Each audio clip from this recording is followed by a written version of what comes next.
All right, so today we're at Pinkerton High School for their automotive program. We're joined by Lakes Region Community College as well as Fort of Londonderry. We're talking to them about all the different career trades in automotive, the different community colleges and opportunities after they graduate. So it could be anything from your local, like you got Fort of Londonderry down the road here. You got a Chevy dealer.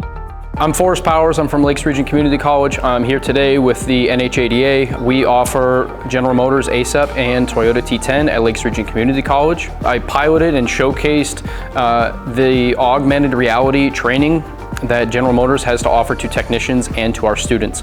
We have actually started to weave that technology into our programs, and it actually helps students get some knowledge and hands-on experience before actually going and touching the components and getting their hands on the vehicles.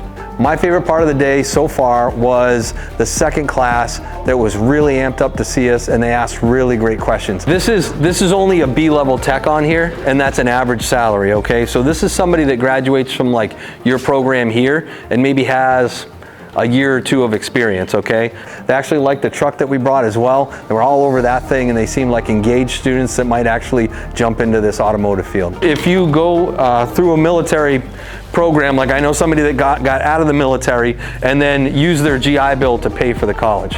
So today we've actually had a few greatly engaged students. It's not very common for us to walk into a classroom and have students this engaged and this enthusiastic to join the industry.